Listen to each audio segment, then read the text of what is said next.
그렇습니다, 주님.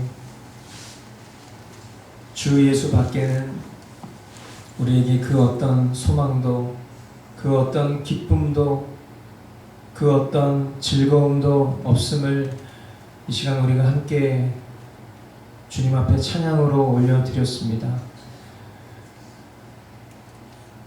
예수 그리스도의 은혜로 말미암아 우리가 모두 다 하나님의 자녀가 되었고, 그 예수 그리스도의 십자가 대속의 은혜로 말미암아 우리가 더 이상 죄 가운데 거하지 않는, 정죄함 가운데 거하지 않는 의롭다 여김을 받는 하나님 나라의 백성으로 살아가면서도, 하나님, 우리가 이것을 머리 한켠의 지식으로만 여기고 여전히 옛 자아의 삶을 추구하고 육체의 정욕과 안목의 정욕과 이생의 자랑에 사로잡혀 우리의 믿음을 잃어버릴 때가 너무나도 많음을 고백하지 않을 수 없습니다. 그러나 하나님께서 우리를 오늘 이 은혜의 자리 가운데 다시금 초청하셔서 우리 가운데 함께 하시는 성령님으로 말미암아 다시 한번 이 고백, 우리의 전심으로 고백할 수 있도록 인도해 주셔서 감사합니다. 하나님, 오늘 이 예배가 하나님 한 분만이 영광 받으시는 예배 되게 하시고, 또한 예수 그리스도 십자가 복음으로 결론나는 그런 예배, 우리를 교회로 부르신 주님의 그 뜻을 깊이 깨닫는 예배 될 수 있도록 인도하여 주시옵소서. 특별히 오늘 이 예배 가운데 귀한 하나님의 자녀들이 방문하였습니다. 하나님, 모두가 한 성령 안에 한 마음 한 뜻 되어서 주님께서 허락하시는 은혜의 향연 앞에 하나님, 우리 모두가 그것을 온전히 누리고 경험하는 시간 될 수 있도록 주여 인도하여 주시옵소서. 예배의 시종을 더욱 주님께 의탁드리오며 존귀하신 예수님 이름으로 감사하며 기도하옵나이다. 아멘. 네, 하나님 말씀 우리 함께 보도록 하겠습니다. 오늘 보실 말씀은 계속해서 요한복음 강해 요한복음 2장 12절부터 25절까지 말씀 보도록 하겠습니다.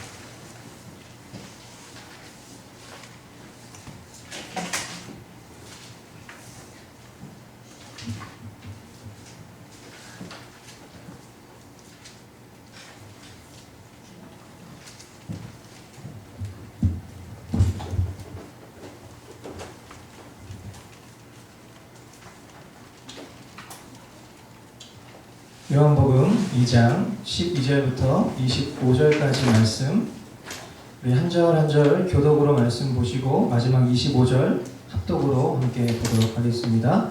제가 먼저 봅니다. 이 일이 있은 뒤에 예수께서는 그의 어머니와 형제들과 제자들과 함께 가버나움에 내려가셔서 거기에 며칠 동안 머물러 계셨다. 유대 사람의 이월절이 가까워져서 예수께서 예루살렘으로 올라가셨다.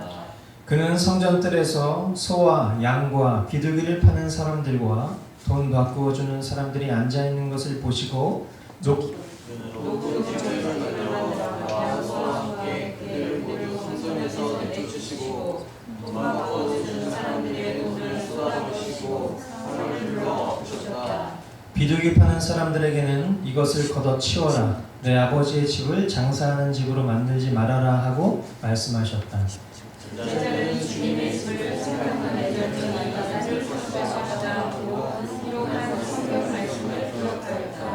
유대 사람들이 예수께 물었다. 당신이 이런 일을 하다니 무슨 표징을 우리에게 보여주겠소?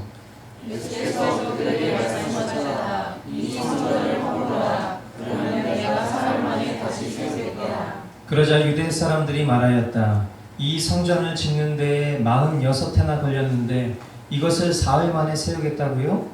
그러나 예수께서 성전을 가져가시고는 자기 발을 두고 하시었습니다. 제자들은 예수께서 죽은 사람들 가운데서 살아나신 뒤에야 그가 말씀하신 것을 기억하고서 성경 말씀과 예수께서 하신 말씀을 믿게 되었다. 예수께서 유월절에 예루살렘에 계시는 동안에 많은 사람이 그가 행하신 일을 보고 그 이름을 믿었다. 그러나 예수께서는 모든 사람을 알고 계심으로 그들에게 몸을 맡기지 않으셨다. 그는 사람에 대해서는 어느 누구의 증언도 필요하지 않으셨기 때문이다. 그는 사람의 마음속에 있는 것까지도 알고 계셨던 것이다. 아멘. 아멘. 우리가 지난 시간에 사랑의 대상으로 인간된 저와 여러분을 창조하신 하나님께서 우리를 위해서라면 안 하시는 것 없고 못 하시는 것 없는 분이라는 사실을 가나의 혼인잔치 그 사건을 통해서 물이 포도주로 바뀐 그 첫 번째 표징을 통해서 하나님께서 그 놀라운 사실들을 입증하셨다라는 그 내용을 살펴보았습니다. 오늘은 이제 이 일이 가나의 혼인잔치의 그 기적의 사건이 있었던 이후에 있었던 예수님 공생의 기간 가운데 첫 번째로 맞이한 유월절 때 있었던 사건입니다. 성전은 여기서 얘기하는 성전은 오늘날로 얘기하면 예배당이라고 말할 수 있고요. 그리고 지금 이 배경에서 등장하는 성전은 아직 예수 그리스도께서 십자가에서 대속의 사건을 감당하시기 전이기 때문에 구약의 성전이라고 이해하시면 되겠습니다. 성전은 순수하게 하나님을 섬기는 이들이 예배하는 곳이어야 하겠죠. 찬송하고 또 기도하고 하나님의 말씀을 설교하고 주님의 몸된 신자들이 말씀 안에서 교제하는 것 외에 성전 안에서 세상적인 행사들을 벌여서는 안 되는 그런 귀한 곳입니다.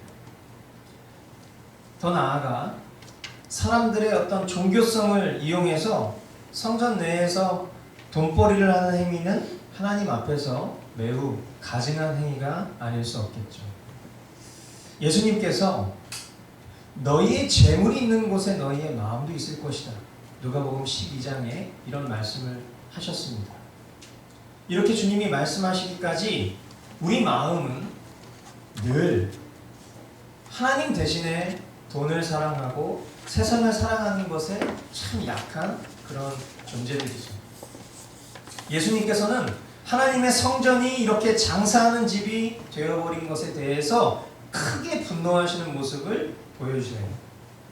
이것은 우리가 성경을 보다 보면 아주 의아한 장면이에요. 왜냐하면 예수님은 하나님이시잖아요.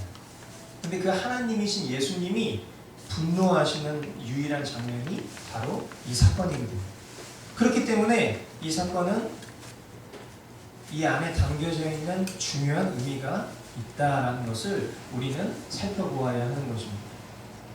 이 예수님의 의분, 예수님께서 이렇게 분내심을 통해서 우리에게 말씀하시고자 원하시는 바가 무엇일까? 그것은 다름 아닌 하나님을 향한 거룩을 추구하라라는 것입니다. 예수님께서 그 화를 내신 그 모든 일들을 통해서 우리에게 말씀하시고자 원하시는 그 중요한 내용은 하나님을 향한 거룩을 추구하라라는 메시지를 던지시기 위해서라는 거예요. 오늘 본문 17절 말씀을 보면 제자들은 주님의 집을 생각하는 열정이 나를 삼킬 것이다 하고 기록한 성경 말씀을 기억하였다. 자, 여기서 인용되어 있는 이 성경은요, 시편 69편 9절 말씀이에요. 제가 읽어드리도록 하겠습니다. 주님의 집에 쏟은 내 열정이 내 안에서 불처럼 타고 있습니다. 그러나 주님을 모욕하는 자들의 모욕이 나에게로 쏟아집니다. 하나님을 사랑하는 자라면 마땅히 그에 따르는 행동을 그 삶 가운데 증명할 수밖에 없을 것입니다. 그렇죠? 내 사랑하는 아내가, 내 사랑하는 부모님이, 내 사랑하는 자녀들이 능욕을 당하고 사람들로 하여금 함부로 대함을 당하는 모습을 방관하는 남편, 자녀, 부모는 없을 것입니다. 왜요? 사랑하기 때문이죠. 하나님을 예배해야 하는 성전이 주객이 전도되어서 시장으로 변해버린 그 모습에 예수님은 성부 하나님에 대한 모욕과 조롱을 느끼신 거예요.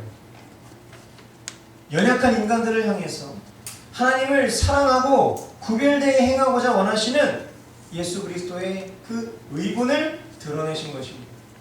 어찌 하나님 아버지를 예배하는 성전을 시장통으로 만들 수 있냐라는 것이죠. 하나님을 섬기는 자들이라면, 하나님의 백성이요 자녀들이라면 그렇게 세상 법으로 살지 않고 구별되이 살아야 하지 않겠냐라는 그 거룩함을 추구하며 살아야 하지 않겠냐라는 그 큰 몸부림이셨던 거죠. 우리가 잘 아는 것처럼 예수님은 하나님이십니다. 아멘. 성자 하나님, 삼위의 하나님 가운데 그 하나님의 성부 하나님의 위대한 사명을 감당하시고자 하나밖에 없는 독생자 예수 그리스도로 성육신하셔서 이 땅에 오신 하나님이세요. 그 하나님의 진노, 신적인 진노, 그것이 인간의 몸으로 이 땅에 오신 예수 그리스도를 통해 드러난 이 사건은 결코 단순한 사건이 아님을 강조하고 있음을 여러분들이 아시기 바랍니다. 그러나 정말 더 중요한 것은 이 사건이 단순히 건물로서의 성전을 대하는 성도들의 태도를 말하는 것이 아니라는 것이 바로 이어지는 말씀을 통해 등장합니다. 18절부터 21절 말씀. 유대 사람들이 예수께 물었다. 당신이 이런 일을 하다니 무슨 표징을 우리에게 보여주겠소? 이런 일이 뭐죠? 지금 예수님이 지금 그 성전 앞에서 장사하던 사람들의 모든 것들을 다 뒤집어 엎으시고 화를 내셨단 말이에요. 표적을 좋아하는 유대인들, 지난 화요예배, 머스트 화요예배 때도 잠깐 살펴봤지만 유대인들은 표적을 좋아하고요. 헬라인들, 그리스인들은 지혜를 좋아하죠. 유대인들이 지금 질문한 거예요. 이 예수님이 이렇게 놀랄만한 행동을 하니까 뭔가 그 뒤에 예수님이 보여주길 원하는 표징이 있을 것이다 라고 추측을 한 거예요. 이건 퍼포먼스라고 생각한 거죠. 그래서 당신이 이런 일을 하다니 무슨 표징을 우리에게 보여주겠소? 라고 질문한 거예요. 그러자 예수님은 그들을 향해 말씀하십니다. 이 성전을 허물어라. 그러면 내가 사흘 만에 다시 세우겠다. 그러자 유대인들이 또 묻습니다. 이 성전을 짓는 데에 46해나 걸렸는데 이것을 사흘 만에 세우겠다고요? 유대인들은요 46년 동안에 지은 이 성전을 어떻게 3일 만에 다시 세우겠습니까? 라고 머릿속에 표징을 상상하면서 물리적인 계산을 하고 있는 거예요. 성전이라는 큰 건물을 짓는데 46년이나 걸렸는데 그것을 어떻게 3일 만에 다시 세울 수 있냐는 인간적인 질문을 하고 있는 거죠. 그러나 오늘 본문 말씀에도 기록되어 있듯이 예수님께서 다시 세우시겠다라는 성전은 예수님 자신을 가리키시는 말씀인 것이죠. 즉 예수님께서 십자가에 못 박혀 죽으시고 3일 만에 다시 부활하실 것을 말씀하신 것입니다. 이는 예수님께서 하나님의 아들이시오 그리스도 즉 메시아이심을 증거하시는 거란 말이에요. 여러분 구약에 보면 성전이 있잖아요. 그죠? 그 성전에 대한 여러분들의 그림을 보신 분들은 이해를 하실 수 있을 텐데 그냥 심플하게 생각하면 큰 마당이 있고요. 그리고 큰 마당을 가로질러 들어가면 성전 안에 성소와 지성소로 나뉘어져 있어요. 그리고 이 큰 마당에 보면은 바깥에 번제단이 있고 그리고 물대야가 있어요. 그리고 성전 안에는 떡상이 있고요. 촛대가 있고 향단이 있어요. 이런 그림들 여러분들 한번 유추해 보시고 한번 생각을 해보자고요. 번제단은 무엇을 의미하는 것일까? 번제단은 뭐겠습니까?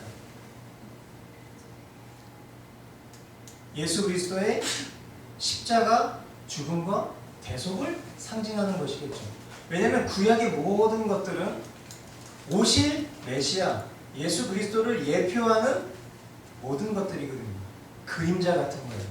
그러니까 그 하나하나를 경험하며 살았던 유대인들에게는 그 모든 상징의 완성인 메시아를 기다리며 살아가는 그 소망이 있었던 건데 지금 정작 예수님이 앞에 있는데 이 유대인들은 못 알아보는 거예요. 물때야. 바깥에 보면 물두덩이 있어요. 거기서 정결하게 몸을 씻죠. 그것은 예수 그리스도의 성결하심을 나타내는 거예요. 떡상. 떡상은 오늘도 우리가 말씀 이후에 성만찬을 갖겠지만 예수님 자신이 생명의 떡이다 라는 것을 예표하는 것이죠. 촛대는 예수님이 세상의 빛 되심을, 향단은 우리를 위해서 예수님께서 하시는 향기로운 기도를, 그리고 속죄소는 예수님께서 단번에 행하실 대속사역을 상징적으로 그림자처럼 보여주던 것이죠. 그 모든 것들이 성전으로 지어지기까지 46년이 걸렸는데 예수님은 그것을 허락하라. 그리고 내가 3일 만에 이 모든 것들을 다시 세우겠다 라고 말씀을 하시는 거예요.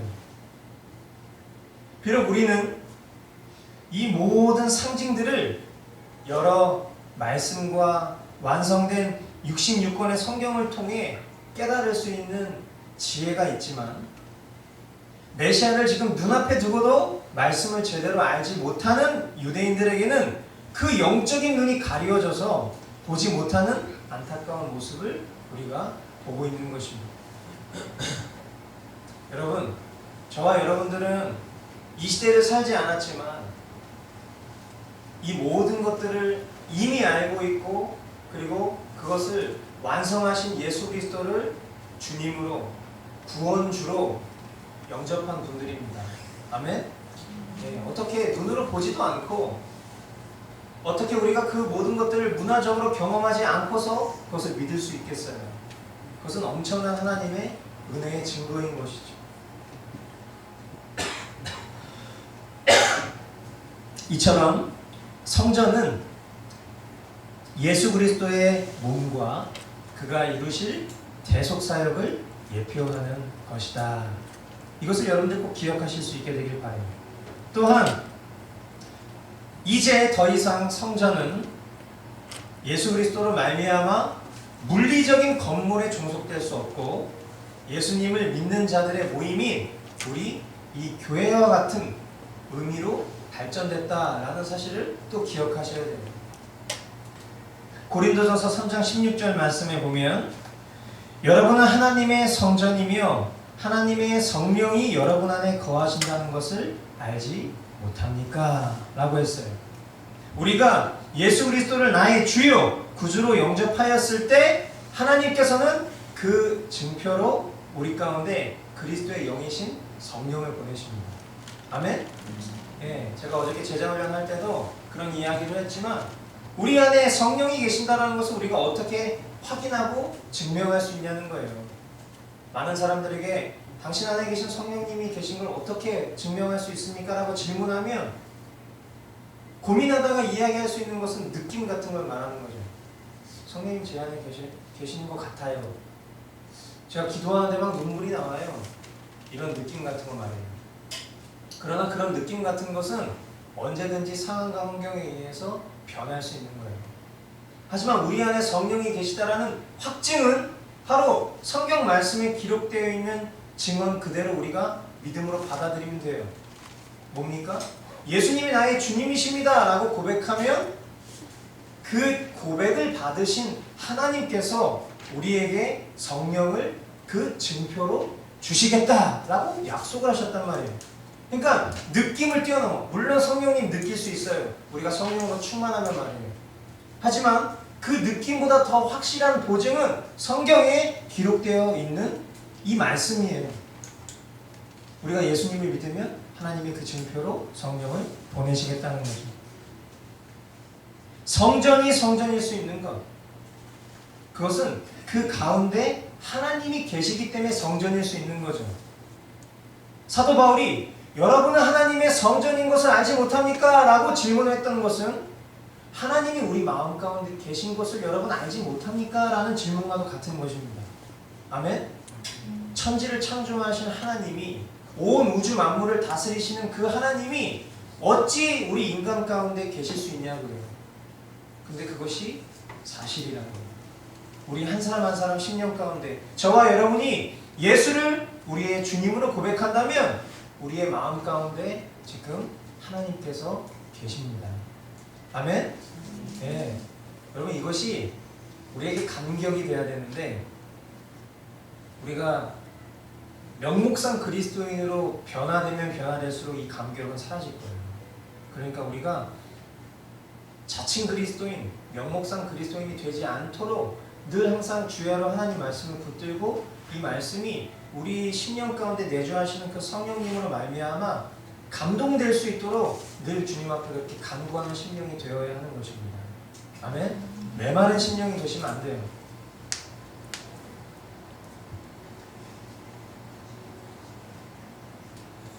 이 모든 연유로 예수님께서는 성전을 청결케 하시고 3일 만에 다시 세우시겠다라는 그 말씀에 대한 우리가 바른 해석은 성도된 우리 한 사람 한 사람, 저와 여러분 한 사람 한 사람의 성화뿐 아니라 그 성도들이 모인 바로 이 교회의 거룩을 지켜라 라는 것으로 우리가 이해해야 할 것입니다.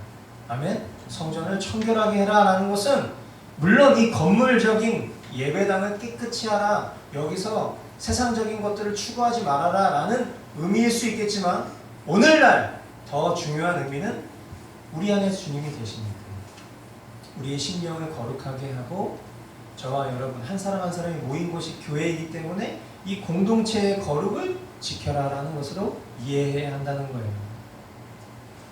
여러분 교회된 우리 한 사람 한 사람은 하나님 말씀에 순종함으로써 거룩의 열매를 맺을 수 있어야 합니다. 아멘? 우리는 우리 심령 가운데 성령 하나님께서 계심을 기억하고 늘 정결한 심령이 되기를 힘써 지켜야 할 것입니다. 아멘? 여러분 집에 이번에 당선될 대통령이 여러분 집에서 사신다고 생각해 보세요. 네? 그럼 여러분 어떻게 하시겠어요? 지금 당장 지금 빨리 집에 가서 뭐 해야 돼요? 청소해야 되잖아요. 대청소해야 되잖아요. 네. 심플해요. 우리가 사는 집을 그대로 내버려 둘 수 없는 거예요. 소중한 사람이 우리 집에 온다면. 그렇듯 우리 심령 가운데 하나님이 계신데 우리가 어찌 거룩을 추구하지 않을 수 있겠냐는 거예요. 어찌 오늘 우리가 찬양으로 고백했었던 것처럼 이전의 낙과 즐거움을 추구하며 살 수 있겠냐는 거예요. 우리 안에 그 모든 것보다 뛰어나신 분이 계신데 말이에요. 이 중요한 사실을 여러분들 꼭 기억하시게 되길 바라요. 그리고 우리 머스터 교회는 하나님께서 큰 은혜를 주셔서 이런 공간에서 우리가 예배할 수 있는 특권을 얻었잖아요. 그죠? 근데 이제 여기서 예배를 드리다가 조금씩 만약에 사람들이 늘어나서 막 지금은 편하게 큰 의자 하나에 우리가 이렇게 앉아서 예배를 드리고 있지만 나중에는 이 의자에 앉지 못하는 상황이 혹시 올지도 모르잖아요. 그때 이제 우리 안에 이런 얘기가 나올 수도 있어요. 우리 성전 건축합시다 이런 얘기 할 수 있어요. 그죠? 성전은 건축할 필요가 없는 거예요. 이미 우리 가운데 우리가 성전이니까요. 그죠? 우리 한 사람 한 사람이 바로 서는 게 성전 건축이죠. 예배당이 필요할 수 있습니다. 예배당은 하나님이 뜻하시면 언제든지 하나님 우리에게 주시잖아요. 그죠? 우리 집에서 모여서 예배할 수 있었는데 이렇게 예배할 수 있잖아요. 그러니까 혹 이렇게 신앙생활 하시다가 내가 친구네 어떤 교회가 뭐 성전 건축한다, 안에 막 LED로 막 돼 있고 막 시스템 되게 좋고 막 안에 셀룸 되게 잘 돼 있고 그런 거 부러워하지 마시고 각 사람의 심령이 정결한 영혼을 부러워하시기 바랍니다. 아멘. 22절 말씀 보겠습니다. 제자들은 예수께서 죽은 사람들 가운데서 살아나신 뒤에야 그가 말씀하신 것을 기억하고서 성경 말씀과 예수께서 하신 말씀을 믿게 되었다. 아멘. 짧은 한 절이지만 이 한 절에 너무 놀라운 증거가 기록되어 있습니다. 이 사건이 일어났던 그 상황, 그러니까 예수님께서 가나의 혼인잔치에서 물을 포도주로 바꾸신 기적 이후에 예수님께서 가버나움으로 가셨는데 거기에서 성전에서 장사하는 무리들을 향해서 다 뒤집어 엎으신 거예요. 아까 제가 말씀을 전하다가 건너뛴 내용이 있는데 거기서 팔고 있었던 물건들이 뭔지 아십니까? 하나님께 예배하기 위해 필요한 재물들이에요. 그죠? 우리가 잘 아는 것처럼 오늘날 우리가 그런 예배가 필요 없지만 그때에는 예수 그리스도께서 대속의 은혜를 감당하시기 전이기 때문에 속죄 제물이 필요했단 말이에요. 그죠? 근데 그 속죄 제물을 보통 일반적으로는 자신이 거하는 거주 지역에서부터 그것을 데리고 와요. 그런데 간소화되는 거예요, 점점. 그러니까 예배가 형식으로 바뀌는 거죠. 하나님을 향한 그 예식이 말이에요. 그러니까 그걸 성전 앞에서 그거를 노리는 사람들이 그 앞에서 그 속죄제물을 팔고 있는 거예요. 그래서 그 고증에 의한 영화 같은 걸 보면 되게 웃기죠. 예수님이 그 때려 엎으시는 그 장면을 보면 이제 그 장면 전개 전에 그 앞에서 막 장사하는 사람들이 막 이렇게 외쳐요. 뭐 속죄제물 비둘기 500원입니다. 양은 5만원입니다. 막 이렇게 막 한단 말이에요. 그러니까 아주 간소하게 여행 오듯이 와가지고 그 앞에서 그거 사가지고 거기서 이제 제사 지내려고 하는 거라. 그러니 이 사람들은 뭐 하는 사람들이에요? 좀 파는 사람들. 그 특수를 누리려고 하는 사람들이거든요. 그러니까 지금 예수님께서 어떻게 이 성전, 거룩한 성전을 장사의 소굴로 만들었냐 하면서 뒤집어 엎으시는 거거든요. 이 장면을 제자들이 옆에서 다 보고 있었단 말이죠. 그 가나의 혼인잔치부터 이 사건까지. 그러니까 이들 마음 가운데 어떤 마음이 있겠어요? 예수님 왜 이러시죠? 예수님 왜 이렇게 이해할 수 없는 행동들을 하시는 걸까요? 더 나아가 예수님께서 그 유대인들을 향해서 46년 동안 지었던 그 성전 다 허물어버려. 그리고 내가 3일 만에 다시 지을게 라는 이런 선포를 하실 때 그 예수님을 따르던 제자들도 확신에 찬 믿음으로 그것을 받아들이지 못했던 것 같아요. 왜냐하면 이 말씀이 보면 제자들은 예수께서 죽은 사람들 가운데서 살아나신 뒤에야 그가 말씀하신 것을 기억하고서 성경 말씀과 예수께서 하신 말씀을 믿게 되었다라고 증언하고 있기 때문이에요. 그러나 이 놀라운 예수님의 선포와 그 의미를 제자들은 잊지 않았다는 거예요. 그것을 기억하고 있었다는 거예요. 그것을 믿음으로 여기고 있었다는 거예요. 저와 여러분들은 하나님의 말씀을 이처럼 늘 기억할 수 있어야 되는 것입니다. 자칭 그리스도인이라고 말하지만 성경을 보지 않는 이들은 온전한 그리스도인이다 라고 부르기 어려운 이유가 여기에 있는 거예요. 하나님께서 행하신 일들과 그 행하실 일들에 대한 약속, 이것은 오직 성경에만 기록되어 있기 때문이에요.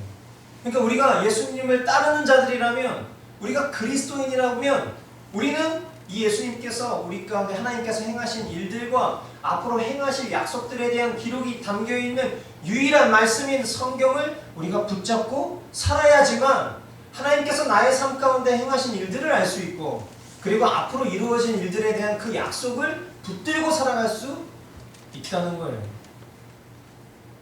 이 황당한 선포에, 이 예수님의 황당한 선포에 제자들은 그것을 끝까지 놓치지 않고 있었기 때문에 예수님의 부활 때에 그 모든 것을 믿고 깨달을 수 있는 은혜를 얻었던 것입니다.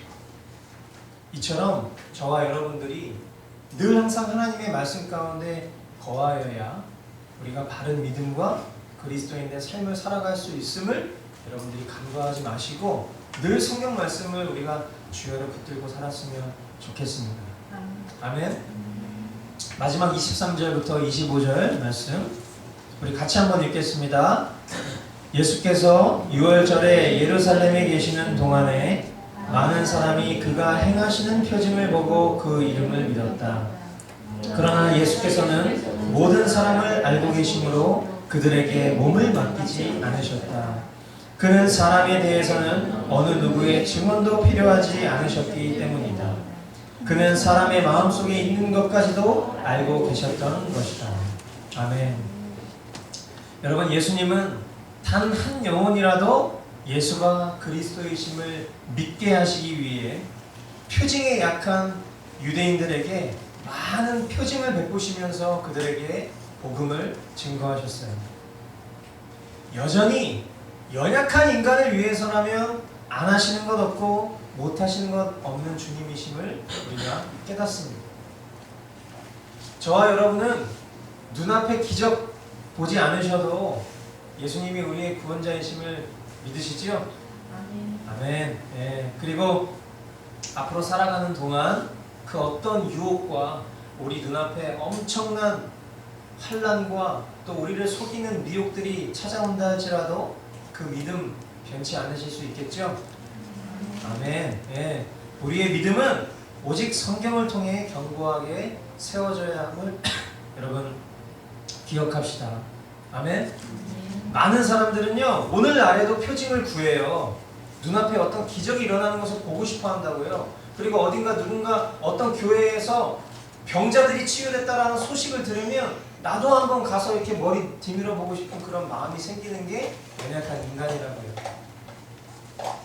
그런 것이 필요한 곳에는 예수님께서 그들에게 표징을 행하셨어요. 그렇기 때문에 그것은 중요한 일이에요. 무시할 수 없는 일이죠.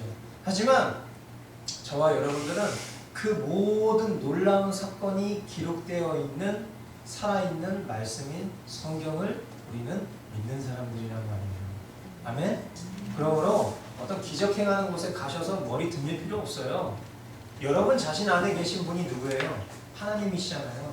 그러니 여러분 심령 안에 계신 주님께 간구하세요. 병 낫기를. 여러분의 문제 가운데 정말 해결되지 못하는 일들이 있으면 어디 무슨 뭐 무당 찾아가듯이 목사님이나 무슨 뭐 기도해주세요 이렇게 얘기할 필요 없다고요. 왜요? 여러분이 성전이잖아. 여러분 안에 하나님 계시잖아요. 그 하나님을 신뢰함으로 기도하시면 되는 거예요. 아멘? 사람 의지하지 마시고 오직 말씀에 따라 하나님만 바라보는 성도님들 다 되셨으면 좋겠습니다. 아멘? 네, 저한테는 기도해달라고 얘기하셔도 됩니다. 네, 근데 제가 여러분한테 뭐 복채를 받듯이 헌금 주십시오라고 하면서 여러분 기도해 주실 필요 없어요. 네, 저는 하나님이 저에게 맡기신 영혼들이기 때문에 그리고 우리를 그렇게 교회로 모이게 하셨기 때문에 우리는 책임 있는 관계죠. 그래서 하나님은 연약한 저를 통해서도 하나님이 우리 성도들을 잘 보살필 수 있는 은혜를 주실 거라고 믿어요. 저를 의지하지 않아도 여러분들 한 사람 한 사람이 거룩한 성도로 서실 수 있는 자격과 능력도 충분히 있으십니다. 아멘. 하나님만 신뢰하셨으면 좋겠어요. 말씀을 맺겠습니다. 오늘 말씀을 통해서 우리는 두 가지 중요한 사실을 깨닫습니다. 첫 번째는 우리는 교회의 거룩함을 추구해야 한다는 거예요. 성전의 청결은 성도 개인의 성화뿐만 아니라 성도들의 모임된 우리 교회의 거룩을 지키는 것을 의미한다라고 전했어요. 하나님을 섬기는 이들이라면 물리적인 건물된 성전을 넘어서 우리 각 사람을 성전 삼으신 그 주님의 뜻을 기억하고 우리 심령이 거룩하기를 힘쓰는 성도들이 되어야 할 것입니다. 뿐만 아니라 그런 한 사람 한 사람이 모인 교회를 거룩하게 세워가는 우리가 힘쓰는 그런 성도들이 되어야 할 것입니다. 그러므로 항상 모일 때마다 우리가 말씀 안에서 교제하고 기도하며 서로를 돌아보기를 힘쓰고 그리고 흩어질 때에는 복음의 증인으로 우리 삶의 터전에서 복음 전도자로 살아가게 되는 것이 주님께서 우리 교회에게 원하시는 것이다 라는 것을 기억하시길 바라요. 그리고 우리에게 이런 예배당을 허락하신 주님께 우리가 늘 감사하며 또 하나님을 예배하고 말씀을 배우고 기도하는 그 구약의 성전과도 같은 곳이 이곳이잖아요. 그러니까 우리가 열심을 다해서 또 깨끗하게 청소도 하고 가꾸고 사랑하고 또 주중에 이곳을 지키는 우리 판다 삼촌도 우리가 격려하면서 그렇게 감사를 서로 나눌 수 있었으면 좋겠습니다. 아멘. 그리고 마지막 두 번째죠. 우리는 교회를 바로 세우기 위해서 성경 말씀을 붙잡고 살아가는 열심을 가져야 한다는 거예요. 말씀이 없으면 우리는 하나님의 뜻을 분별할 수 없어요. 하나님의 약속도 할 수 없고 성취된 것도 알 수 없어요. 하나님 예수님의 성전 재건에 대한 인간적으로 상식적으로 이해하기 힘든 말씀을 놓치지 않고 살았던 제자들이 예수님의 죽음 이후 부활의 때에 그 말씀을 기억하고 믿었던 것처럼 우리 역시도 오직 성경 말씀을 붙잡고 살아가는 열심을 통해서 우리를 교회로 부르신 하나님의 뜻을 온전히 이루고 순종하는 이들이 되어야 한다는 것입니다. 그것은 유관호 목사의 뜻도 아니에요. 저를 좋아해 주시는 여러분의 애정으로도가 아니라 오직 하나님의 살아계신 말씀이 기준이 되고 뜻이 되어서 행해져야 하는 것입니다. 아멘. 네, 오늘 교회를 세우는 사람이라는 제목의 이 말씀을 기억하시면서 우리 개인과 공동체를 말씀으로 세워가 주시는 저와 여러분 다 되실 수 있게 되기를 주님의 이름으로 축원드립니다. 아멘. 우리 이 시간 오늘은 첫째 주이기 때문에 성만찬 예배로 우리가 하나님 앞에 나아갑니다.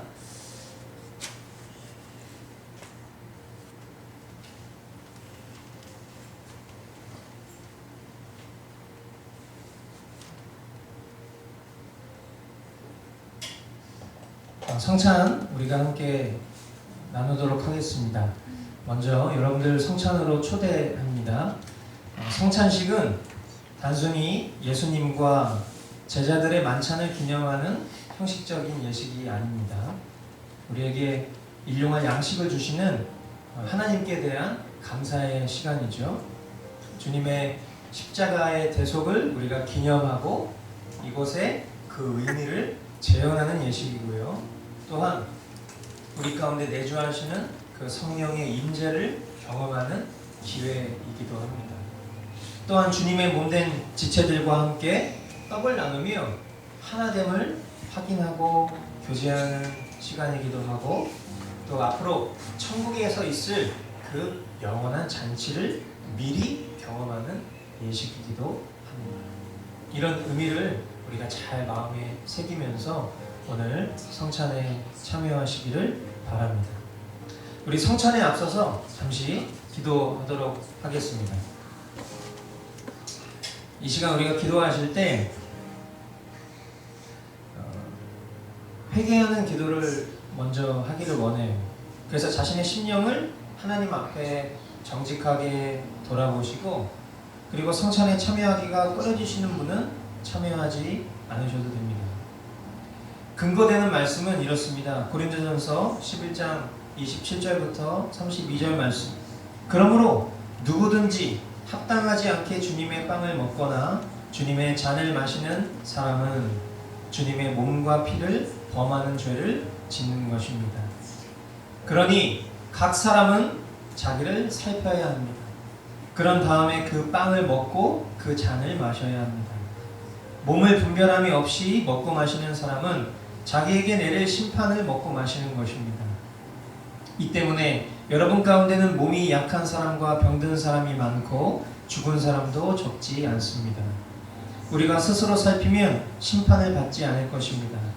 그런데 주님께서 우리를 심판하시고 징계하시는 것은 우리가 세상과 함께 정죄를 받지 않게 하시려는 것입니다. 라고 우리에게 가르치십니다.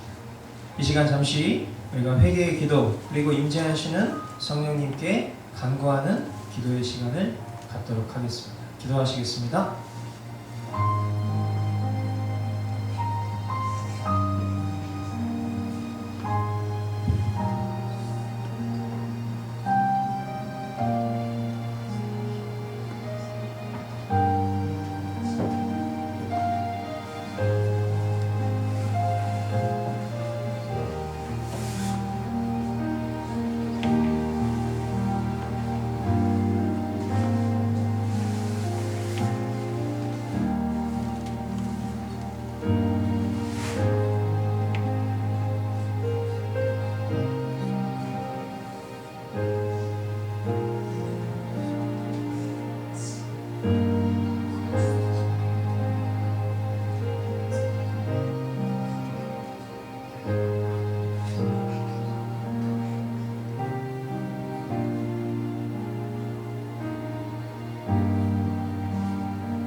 사랑하는 주님, 주님께서 사랑으로 허락하신 성찬을 나눕니다. 창조의 하나님, 구원의 주님, 보혜사 성령께서 우리의 마음의 문을 열어 주시옵소서.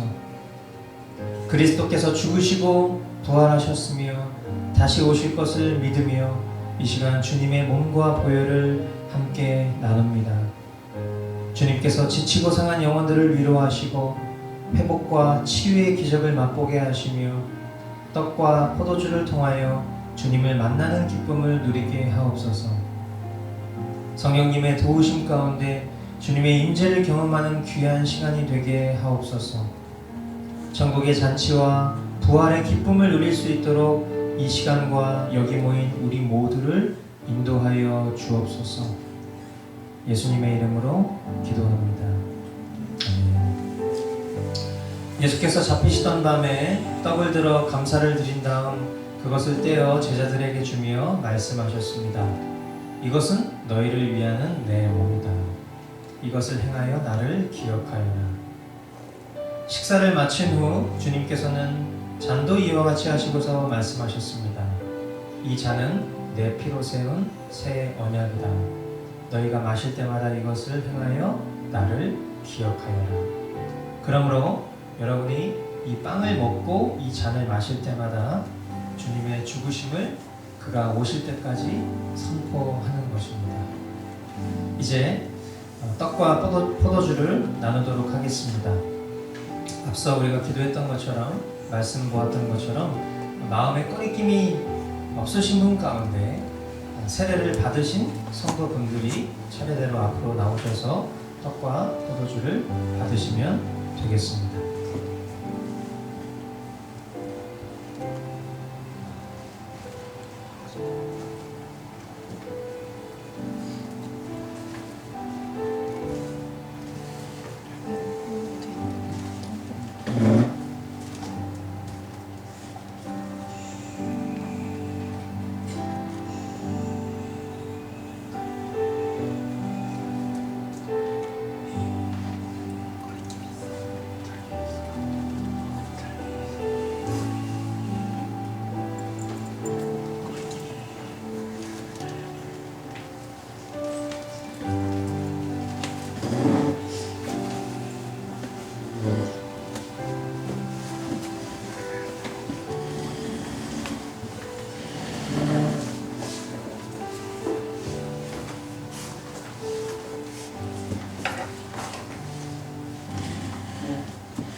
오늘 우리가 나누는 이 떡과 포도주는 그리스도께서 우리를 위해 주신 몸과 피를 의미합니다. 이 귀한 예식에 참여케 하신 주님 앞에 우리가 감사하는 마음 가졌으면 좋겠습니다. 기도하겠습니다. 주님, 주님의 사랑과 능력을 힘입어 우리들이 이 예식에 참여하였음에 감사드립니다. 성찬의 의미를 가슴 깊이 기억하며 주님 다시 오시는 그날까지 주님을 전하는 우리 될 수 있도록 인도하여 주시옵소서. 이 세상에서 하나님의 자녀로서의 본분과 제자의 의무를 다하는 거룩하고 신실한 성도로 살아가도록 늘 인도하시고 도와주시옵소서. 존귀하신 예수님의 이름으로 기도합니다. 아멘.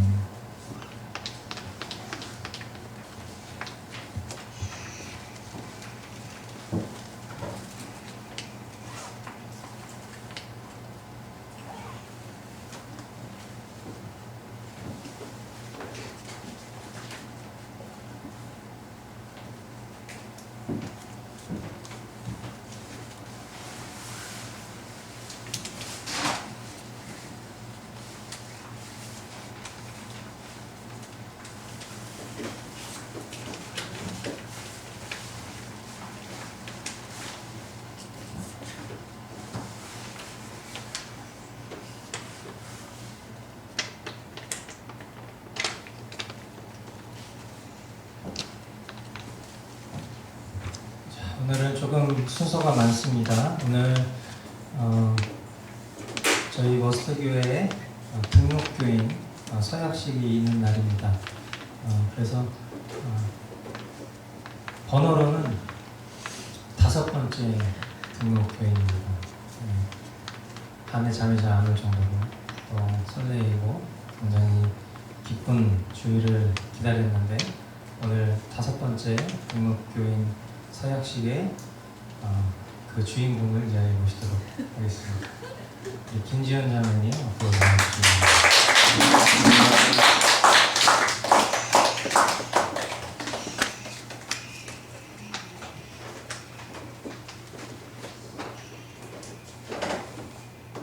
네, 이게 등록교인을 서약하는 데 있어서 교인으로서의 지켜야 될 규약이 상단에 보시는 것처럼 굉장히 빼곡합니다.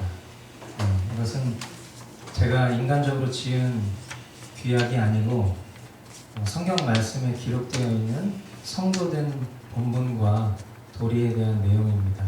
그래서 이 내용을 우리 자매님이 동의하시면 서약서를 드리는 것으로 이렇게 하겠습니다.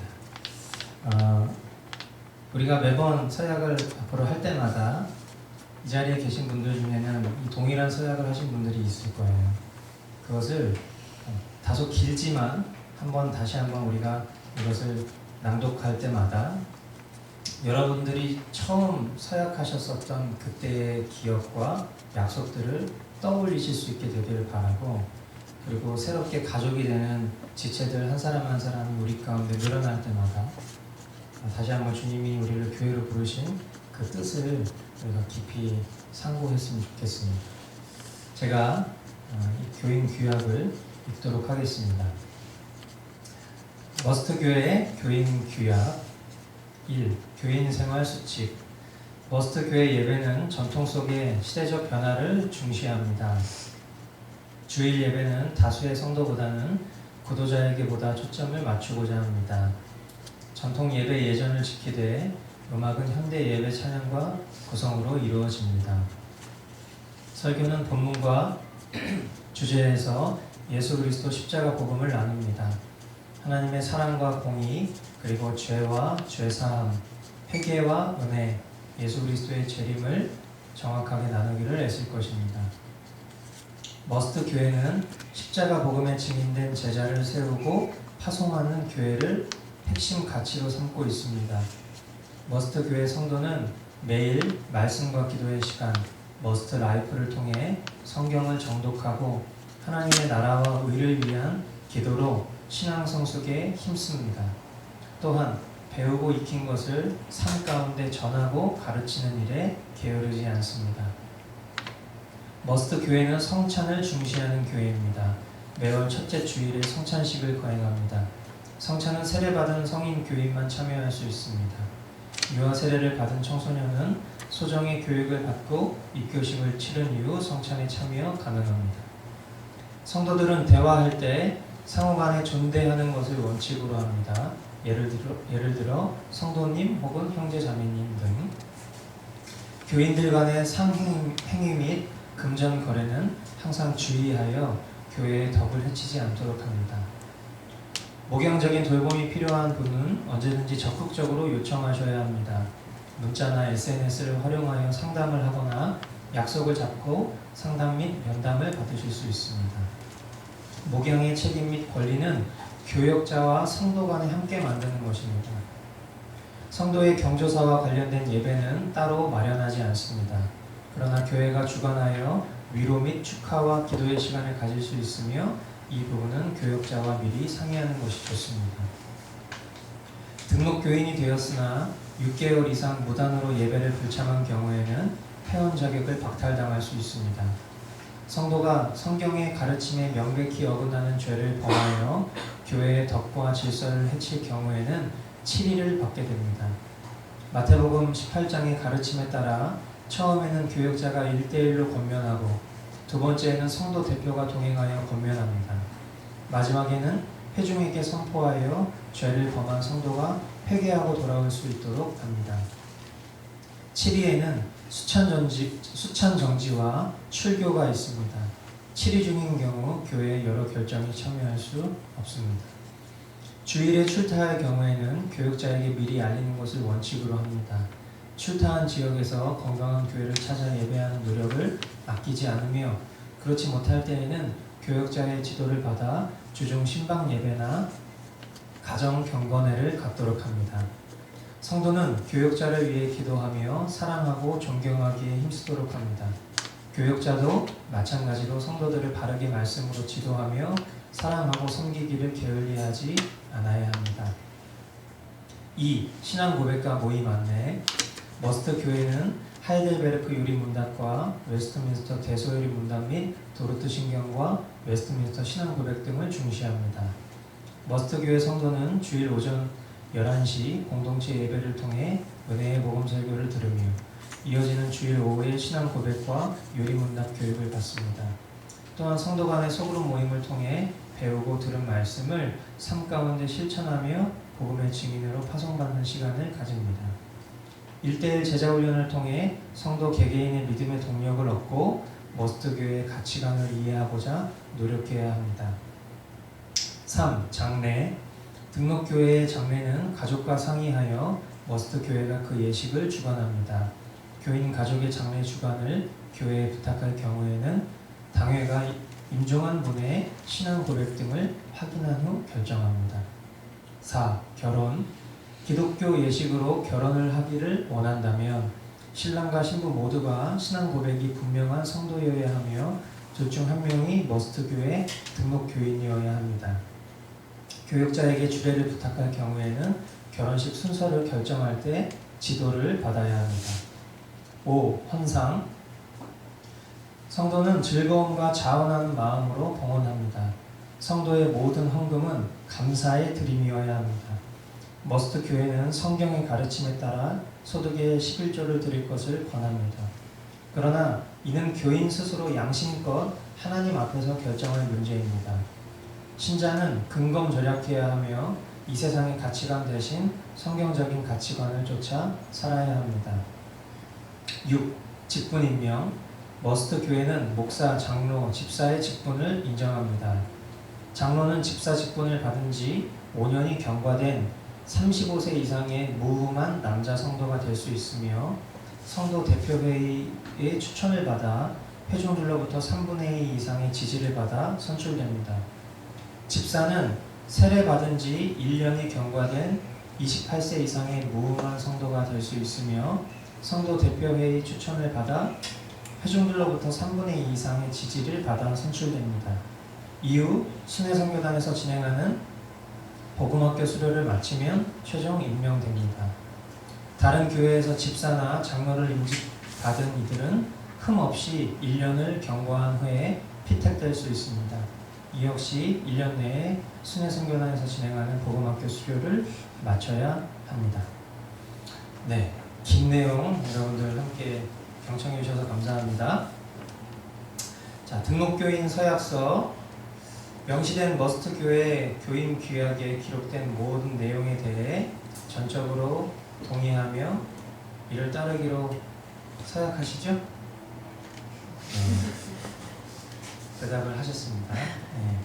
2017년 5월 7일 머스트 교회 담임 목사 유가나, 네, 우리 5번째 등록교인으로 환영의 박수를 이렇게 보내드리겠습니다.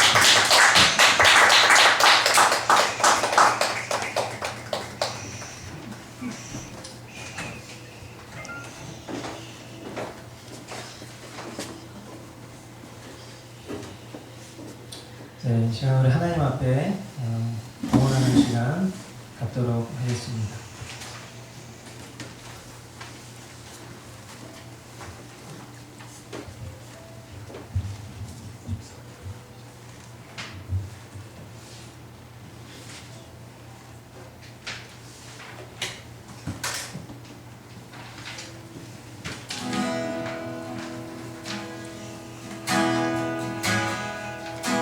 우리는 주의 백성이니 우리는 주의 백성이오니 주의 그 큰 일을 선포합니다.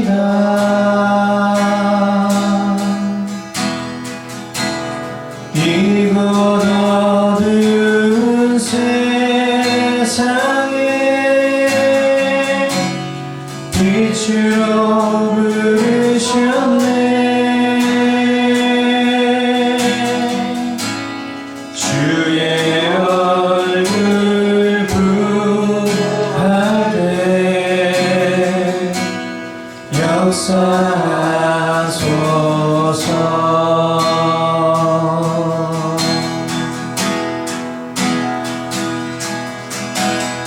교회를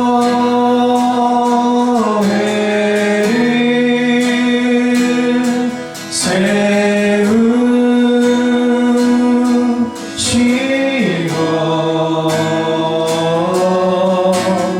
이 땅 고쳐주소서.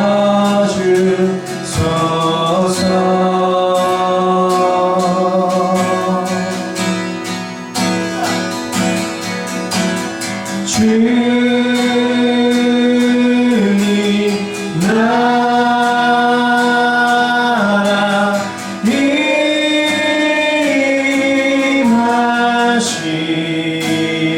임하시고 주 뜻이 이루어지이다. 교회를 세우시고 교회를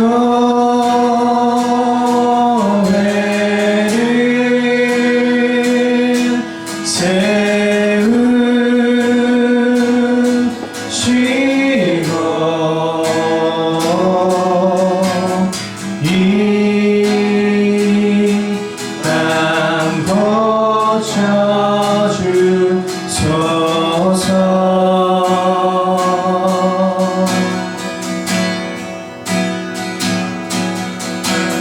주님 나라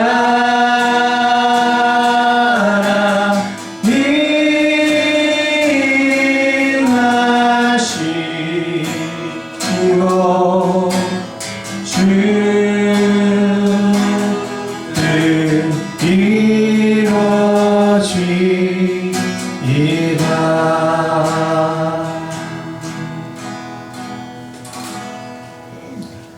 하나님 아버지, 아버지, 머스트교회 귀한 성도 가운데 주님의 교회를 섬기며 또한 주님을 영화롭게 할 믿음의 동역자를 허락해 주심에 감사드립니다. 하나님, 우리가 이 땅을 살아가는 그 기한이 언제까지인지 우리는 알 수 없지만 성경에 기록된 바대로 우리의 주인 되신 예수님은 곧 우리 가운데 오실 것이고 우리는 그분을 기다리는 거룩한 신부로 하루하루를 단장하며 살아야 한다고 말씀하셨습니다. 하나님, 이 머스트 교회가 그러한 주님을 기다리는 거룩한 신부된 교회 될 수 있도록 인도하여 주셔서 하나님, 오늘 믿음으로 우리가 함께하기를 다짐한 귀한 성도가 이 거룩한 교회의 모임 가운데 주님의 몸을 이루는 지체되게 하시고 그 거룩을 힘쓰기에 더욱 도움되는 그런 귀한 동역자 될 수 있도록 은혜를 허락하여 주시옵소서. 오늘 또한 이 자리에 귀한 믿음의 가족들이 함께하여 싸우니 우리가 주님 안에서 그 어떤 것도 우연이 없음을 고백하며 오늘 기쁨과 감사와 서로를 향한 존경이 끊이지 않는 그런 풍성한 교제가 일어날 수 있도록 은혜를 허락하여 주옵소서. 주님 앞에 귀한 예물을 드립니다. 하나님, 우리의 떡반죽 그릇이 메마르지 않고 우리의 창고가 메마르지 않을 수 있도록 주님 인도하사 그것이 우리의 만족과 유익을 구하는 것이 아닌 하나님 나라와 의를 드러내는 귀한 통로로 우리에게 허락된 복들이 사용되게 하여 주시고 우리 머스트 교회가 예수 그리스도의 십자가 복음을 증거하기에 조금도 부족함 없는 교회로 세워지는데 귀한 밑거름 될 수 있도록 이 예물을 사용하여 주시옵소서. 이제는 우리를 죄악 가운데에서 구원하시기 위해 인간의 몸으로 이 땅에 오신 아들 예수 그리스도의 은혜와 그 아들을 우리에게 내어주셔서 죽이시기까지 우리를 향한 사랑을 확증하신 성부 하나님의 다함 없는 사랑과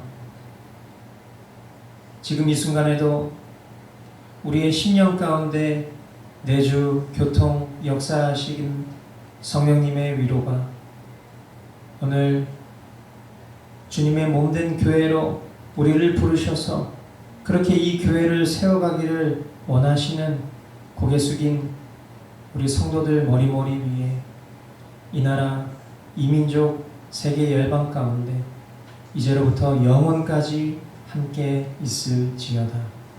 아멘.